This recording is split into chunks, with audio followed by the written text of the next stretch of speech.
Hoy el juez Francisco Ortega Polanco, el juez de la Suprema Corte de Justicia, en su papel de juez del juicio preliminar para el caso de corrupción Odebrecht, ha convocado audiencia de nuevo. El tema desde la pasada audiencia ha sido que 6 de los 7 imputados, 6 excepto Jesús Vázquez, el juez le rechazó a sus defensores un pedido de réplica o contrarréplica a los argumentos expuestos por el Ministerio Público. Los abogados han dicho que esto es una especie de negación de derecho, de justicia, mientras que los abogados de Chubasque han llamado la atención y dicen, bueno, ¿será que han dado aquiescencia a lo que plantean nuestros defensores, en caso de Chubasque? Y ciertamente en este caso él no hay viso de culpabilidad en los cargos que contra él se han imputado. Vamos a ver qué ocurre hoy, ¿verdad? Ellos han estado reclamando y diciendo que el juez falló incumpliendo una serie de requisitos y mandatos legales. Así es, en la pasada audiencia del día 3 de octubre, el juez Ortega se reservó para el día de hoy fallar a favor o en contra del pedimento de los abogados de 6 de los imputados de que su caso debe ser conocido en un tribunal ordinario, ya que el único que goza de inmunidad es el senador Tommy Galán, por lo que entienden que el caso no debe de ser conocido en la Suprema Corte de Justicia. Algunos expertos explican que ellos tienen temor de que luego de producido un fallo en su contra en ese tribunal tengan poco ya donde recurrir, por eso prefieren que sea en un tribunal ordinario que se conozca el caso. También el juez debe de decidir hoy el pedimento de los abogados de Chubasquez, quienes dicen que la acusación en su contra debe ser anulada, ya que entienden que a su defendido se le violó el derecho a saber que estaba siendo investigado en un proceso inicial. Debemos de recordar que Chubasquez no estaba incluido en el proceso hasta hace pocos meses ya que el Ministerio Público decidió incluirlo. Lo incluyeron cuando el procurador pronunció el discurso aquel, ¿verdad? De hecho, en que ya dijo quiénes entraban, quiénes salían, y la gente se asombró porque de los 14, ¿verdad?, fueron excluidos en principio 8. De hecho, pero incluyeron a Chubasquez al final. Chubasquez es el único que no está bajo medida de coerción. Y nunca estuvo, nunca estuvo en prisión preventiva. Exacto. Bien, bueno, eso será hoy, vamos a ver qué ocurre, ¿no? Por otro lado, Carolina, el presidente Danilo Medina ayer llamó a su homólogo, el presidente Jovenel Moïse de Haití, le expresó en nombre del gobierno y del pueblo de la República Dominicana solidaridad y preocupación por lo que ha ocurrido con no solo el temporal de lluvias e inundaciones, sino el terremoto ocurrido el fin de semana. Y le ha dicho además que espera que el gobierno haitiano, una vez que haga el inventario, diga cuáles son sus necesidades más urgentes para ver en qué medida la República Dominicana, una vez más, responde con solidaridad hacia el país vecino y hermano de Haití. Yo pienso que ha sido lento el gobierno de Haití en expresar cuáles son esas necesidades, porque es una emergencia. Ya debieron hacer ese inventario y debieron ya pronunciarse en cuanto a cuáles son las necesidades, que son casi siempre muy evidentes en este tipo de desastres. Y Haití, con todas las precariedades que tiene, debe de necesitar de todo para poder enfrentar una situación como esta, que ya ha ascendido la cantidad de muertos a 17 y 333 heridos contabilizados hasta el momento. Exacto. Se supone que luego de un sismo como ese, en un país como Haití, porque realmente los expertos han explicado que un sismo de esa magnitud no debió causar el daño que causó, pero tratándose de un país con tantas precariedades y con tanta falta de urbanismo y todo lo demás, debe de ocurrirse, pero es un asunto de urgencia que el presidente diga, esto es lo que necesitamos para que la comunidad... Uno intuye que quizá lo más prioritario para ellos es agua potable, suero, algún tipo de medicamento que se usan para estas cosas, ¿verdad?, algún insumo de hospital, claro, y alimentos, ¿verdad?, alimentos enlatados. La zona noroeste extrema de Haití fue que se sintió más terremoto, ¿no? Yo creo Al que parecer los problemas de comunicación terrestre han impedido, por lo que uno ha visto, que sean más diligentes las autoridades de Puerto Príncipe de llegar hasta allá y levantar más o menos un inventario de los daños materiales y humanos. Y según se ha informado, también hace falta incluso el personal médico, que el que tienen disponible en esa zona no es suficiente para la cantidad de heridos que hay. Hay heridos de gravedad, según se ha informado. Bueno, pues esperamos que en el transcurrir de este día, por lo menos, ya se tenga una idea más clara de cuáles son esas urgencias de Haití, para que no solo República Dominicana, que como siempre ha dicho presente, sino que otros países de la región, de las Américas y del mundo, acuden a auxilio de este pueblo que necesita de la mano solidaria, como siempre. Bueno, Carolina, también hay que comentar que después del paro de ayer, ¿verdad?, que dejó mucha gente varada, se produjeron los primeros pasos de conversación entre esa central, esa federación que es la FENATRANO. La gente vislumbra a Juan Gutiérrez, ya él no es presidente, pero lo vislumbra porque es la cabeza como política, él también es político. Y hubo una carta que ellos entregaron al Ministerio de Industria y Comercio, ellos fueron recibidos, una comisión de FENATRANO, por el portavoz del ministerio, el veterano periodista Manuel Jiménez, que dijo que sí, que la iba a tramitar al ministro y ver cómo se le respondía en el más breve tiempo posible. Hay que recordar que el gobierno también inició conversaciones con la otra gran federación o central, que es la CONATRA, la que dirige Antonio Marte, ¿verdad? El tema ha sido los precios de los combustibles, ya sea gasoil, en el caso de las guaguas grandes, y de los carros o minibuses, el GLP, que es el que usan, porque yo creo que apenas quizá habrá algún taxista que todavía opere con gasolina por lo costosa que es, ¿no? Sí, claro.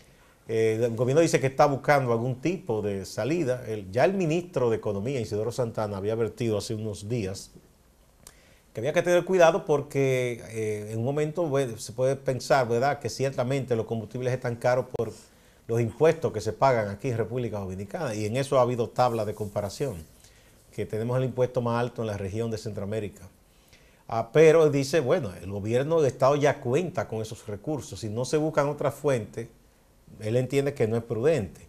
Algo habrá que hacer para evitar que constantemente pues, se produzcan estos paros que trastornan la vida productiva, la vida normal de las personas. Pero al mismo tiempo también hay que entender, no es lo más simpático, pero hay que entender que los transportistas ven incrementarse su costo y de alguna manera tienen que hacer algunos ajustes. Claro.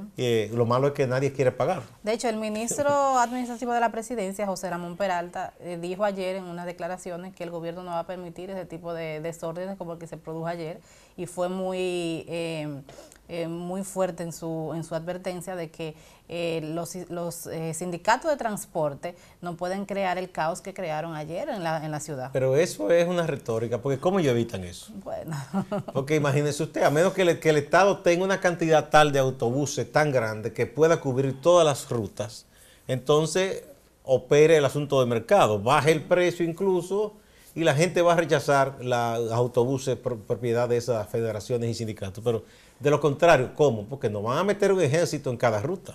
Claro. Eso ahora, no es posible. La gente también ayer reaccionó ante la protesta. La propia ciudadanía protestó. Una contraprotesta. Sí. De hecho, obstaculizaron el tránsito en la avenida 27 de febrero, esquina Máximo Gómez. La gente se colocó. Hicieron una sentada. Exacto. Sí. Y es muestra de que también la gente está incómoda, porque al final la gente es la perjudicada. Es la víctima, exactamente, de todo protesta. esto, de que los costos estén tan altos y de que los transportistas intenten recuperar parte del incremento a través del pasaje, ¿no? Claro, porque cada quien sabe para la empresa que labora, y ayer de hecho en las redes sociales circularon muchas denuncias de muchas empresas que amonestaron a sus empleados que llegaron tarde en el día de ayer. ayer, que no sé hasta qué punto esto sea legal, hasta qué punto eso sea reprochable ante el Ministerio de Trabajo. No, yo creo que es una inconsecuencia porque usted tiene que ser flexible. Exacto. O sea, es un caso de fuerza mayor.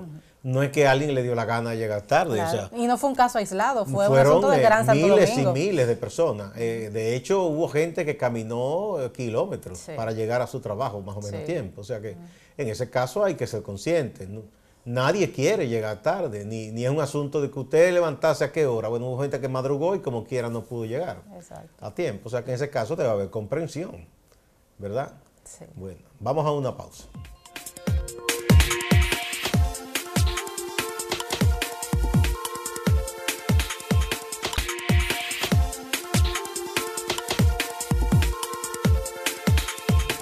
Los resultados de las elecciones presidenciales en la primera vuelta en Brasil el domingo todavía están dando mucho de qué hablar debido a que Jair Bolsonaro, un hombre que sin ningún tipo de ambaje se declara un hombre dictatorial, él entiende que la dictadura militar que masacró ese país hace unos años, que debió matar más, un hombre que odia a las mujeres, que entienden que deben ganar menos que los hombres, que por su gusto no se le daría empleo a las mujeres y se quedarían en la casa. Justifica la violación, la misoginia, la agresión sexual contra las mujeres, racista contra los brasileiros originales, los indígenas y contra los afro-brasileños, ¿no? Es un hombre con unas ideas extremistas. Entonces, está en riesgo la democracia en Brasil, y es un país de gran peso en las Américas y en el mundo. Entonces, ha habido un movimiento de preocupación. Y desde ayer circula una carta del intelectual español Manuel Castells, que trabaja en Estados Unidos, es profesor universitario, y él está llamando, él dice, a la clase pensante, a los intelectuales de todo el mundo, a que traten de motivar las conciencias, llamando a que, bueno, lo menos malo, la forma de impedir que este señor, que él dice que es un hombre con ideas deleznables, llegue a la presidencia de Brasil es apoyando al candidato del PT, que puede ser que a mucha gente no le guste, pero es un asunto de emergencia. Es lo menos malo, o no lo menos malo, es la salida contra lo peor que sería un gobierno de Bolsonaro, que vendría a fortificar, y esa es la preocupación de Castel, esa ola que hay de gobiernos extremistas. Ahí tenemos al presidente Trump, que por suerte en Estados Unidos hay instituciones fuertes y le mantienen cierto freno. Ahí vemos en Italia un neofascista gobernando. El Brexit en Gran Bretaña fue impulsado por un hombre como Boris Johnson con ideas también muy derechistas. Se ha visto todo ese neonazismo y neofascismo en Europa. Entonces es un riesgo grande para la democracia en Brasil, que podría repercutir también en otras naciones de América Latina. Y por eso el llamado del profesor Castel, que ha venido muchas veces aquí y tiene muchos amigos. En esa carta él expresa su deseo de que se circule en las redes sociales a modo de que se haga viral y de que se produzca un apoyo entre millones de personas, no solo de Brasil, sino del mundo, a lo que él plantea como un peligro para la democracia, que es lo que desde el punto de vista de muchas personas representa Bolsonaro. En el día de ayer se produjeron muchas reacciones ante los resultados de las elecciones, muchos a favor, otros en contra. Algunos países como Perú entienden que la primera vuelta es una fiesta de la democracia y sus resultados. Uruguay, por otro lado, dice que está muy preocupado por lo que representa un posible triunfo de Bolsonaro. Argentina, por su lado, está de acuerdo con Bolsonaro y su posible triunfo, eventual triunfo, o al menos el de la primera vuelta. Pero esto ha generado muchísimas opiniones encontradas, porque hay quienes lamentablemente sí están a favor de todas esas ideas y políticas que quisiera implementar Bolsonaro, mientras que otros lo ven como un gran peligro a la democracia. Porque es que estamos en unos tiempos que la gente ha perdido como la cordura, mucha gente, porque, por ejemplo, él hace una crítica a Bolsonaro que puede tener razón en un sentido. Él dice que los gobiernos del PT y anterior al PT, los socialdemócratas, con el que tuvo el presidente Cardoso, agigantaron el Estado. Ahí él tiene mucha razón en un sentido. Los gobiernos tienden, populistas de socialdemócrata o de izquierda, a entender que los problemas de la gente se resuelven empleando mucha gente en el Estado. Y eso sobrecarga las nóminas y genera muchísimos déficits. Además de que le mata la iniciativa a las personas que simplemente están en una nómina recibiendo alguna dádiva.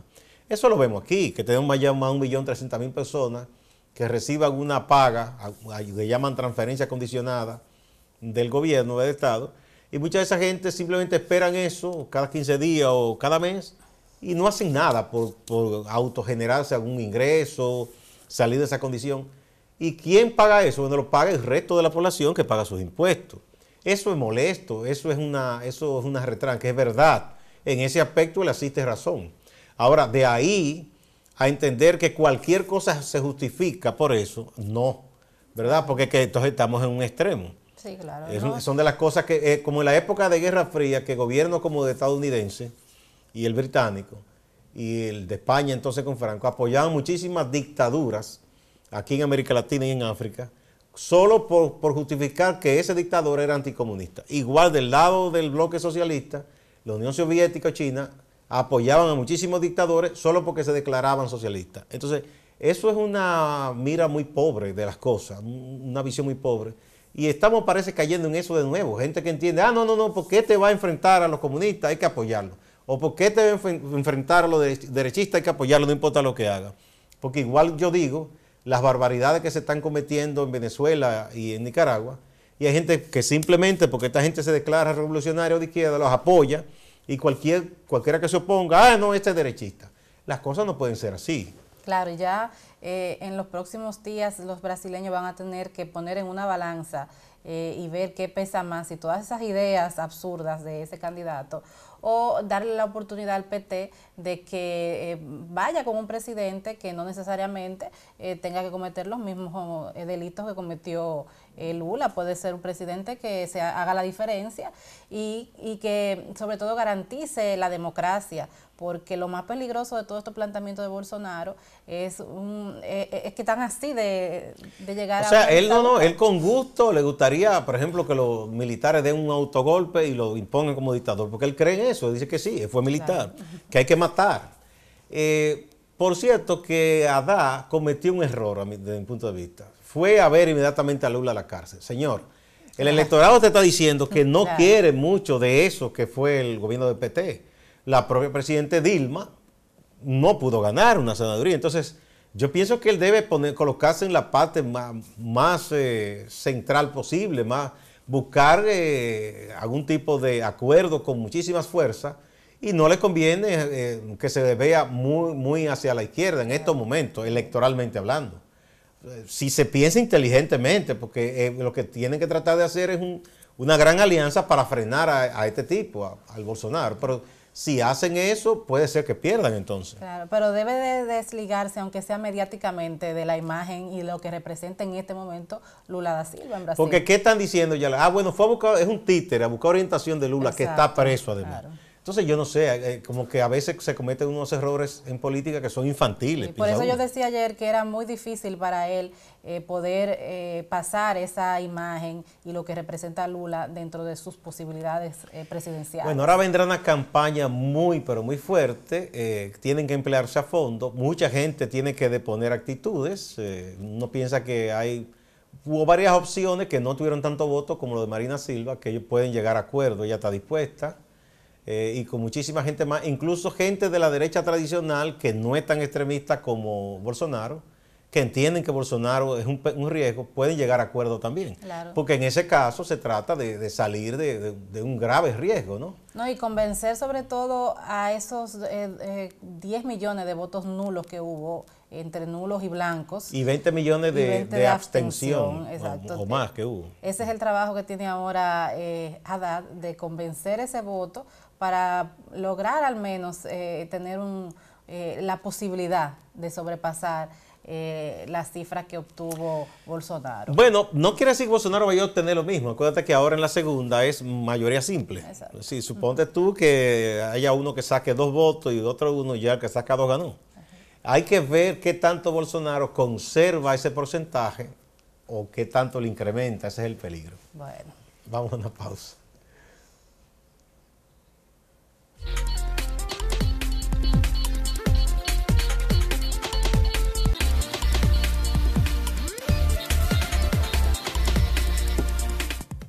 La Fiscalía de Venezuela informó ayer sobre el supuesto suicidio del concejal Fernando Albán, quien estaba detenido acusado de ser el autor del atentado que sufriera el presidente Nicolás Maduro hace 2 meses ya.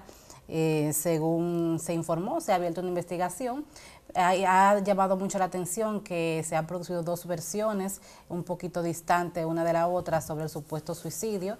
La Fiscalía dice que el concejal pidió permiso para ir al baño momentos antes de ser llevado al tribunal y se lanzó del 10º piso del edificio. Sin embargo, el ministro de Interior dice que él se encontraba en una sala de espera y en un arrebato se lanzó del 10º piso. Concuerdan el piso del que se lanzó, pero el fiscal dice que él estaba en el baño y el ministro de Interior dice que estaba en una sala de espera.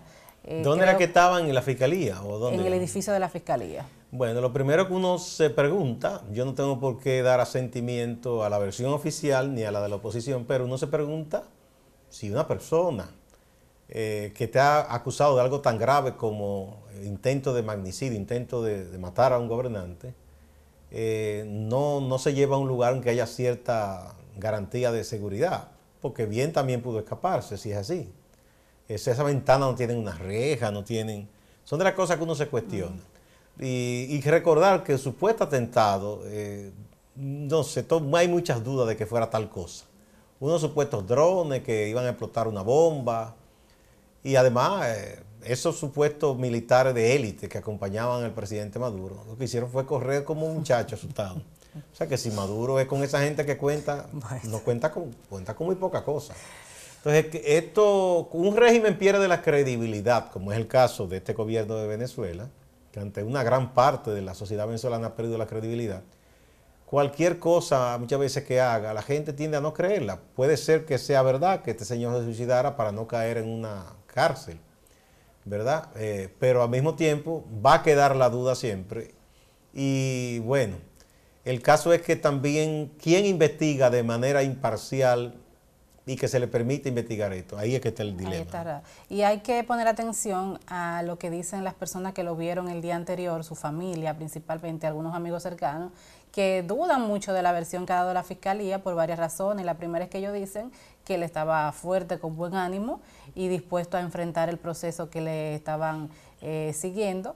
Su esposa dice que ya él le había advertido que lo estaban amenazando, que lo estaban tratando de hacer que inculpe a varias personas del supuesto atentado contra Maduro y que ellos les sorprende que la Fiscalía, sin iniciar una investigación, esté hablando de un suicidio. Bueno, pues ahí hay un motivo más para que ese gobierno enfrente muchas críticas que ya han comenzado. De hecho, ya se está exigiendo que algún organismo internacional de la ONU sea parte de la investigación, lo que no va a permitir ese gobierno. Por otro lado, Carolina, se informó ayer desde Argentina que la expresidenta Cristina Fernández, pues ya será llevada a juicio oral por el caso de corrupción famoso aquel de los cuadernos, unos documentos que fueron encontrados y ha habido declaración de los imputados de que tanto en el gobierno de su difunto esposo, Néstor Kirchner, como el de ella, de Cristina, hubo traspaso de dinero de gente beneficiada, favorecida con obras, con contratos en el Estado, y que transferían, le daban dinero en efectivo a la pareja, primero a gente del entorno del presidente Kirchner y después a Cristina Fernández. Ella ha negado, dice que no es verdad todo esto, pero es un caso en que se han presentado muchos documentos y ha habido mucha gente que ha hablado. Es un caso grueso. De hecho, yo creo que es muchísimo más grave que lo que hasta ahora se le ha probado al presidente Lula en Brasil, que es un asunto de un apartamento. Este es un caso mucho más grueso de corrupción. Y ahí es que van las cosas, porque hay gente que no le gusta que se denuncie la corrupción o que dice que se está judicializando la política. Si los políticos se cuidan de no incurrir en estas cosas, no van a enfrentar ningún problema. Yo pongo un caso, un presidente que también viene del litoral de izquierda, Rafael Correa, hay mucha gente que tiene ojeriza contra él, pero a él nadie lo ha acusado de corrupción. A su vicepresidente sí. Digo que no era vicepresidente en ese momento, o es ahora, que es de su aliado, y hasta salió de gobierno. Ese sí. A él se le está acusando de un supuesto caso de violación de derechos humanos. que yo creo que más traído por los moños que otra cosa, por un asunto político, y creo que eso no va a prosperar en la justicia, ¿verdad? Pero nadie lo ha señalado, con todo y que Celestino Jeriza, de que le puso la mano a dinero. Porque si usted no lo ha hecho, mire, a usted no se le puede inventar nada así de la nada. Algo hace alguien para que se le investigue por lo menos un caso de corrupción. Claro, y en el caso de la expresidenta Cristina Fernández, según dice el Ministerio Público de Argentina, ellos utilizaban la empresa familiar, hacían compras y ventas de apartamentos y otros bienes inmobiliarios para luego justificar la entrada y salida de dinero que tenían por vía de la corrupción. De hecho, está acusado también el hijo de Cristina, que es diputado actual en Argentina, y su hija de apenas 28 años. Sí, no, esa familia, de hecho hubo libros, hay libros de periodistas reputados de investigación que muestran cómo esa gente se enriqueció en el gobierno. Ahí siempre se tejen una serie de mitología. Bueno, que los Kirchner sacaron a Argentina de una crisis. En principio es verdad, ellos recibió Ernesto Kirchner un país con graves problemas económicos, se estabilizó, pero eso no le da a usted el derecho, porque usted más o menos estabiliza una economía, a usted hacer y deshacer. Hay unos chantajes con eso siempre. Yo recuerdo que aquí cuando llegó el PRD al poder en el 78, es verdad que hubo mucha libertad, sacaron de la cárcel a los presos políticos, permitieron el regreso de los exiliados, aquí se respiró un aire de libertad. Pero eso no le daba derecho al PRD a hacer muchas cosas que hicieron funcionarios. Entonces, el chantaje era, bueno, si me critican o si nosotros salimos, va a volver Balaguer de nuevo con todos los asesinatos.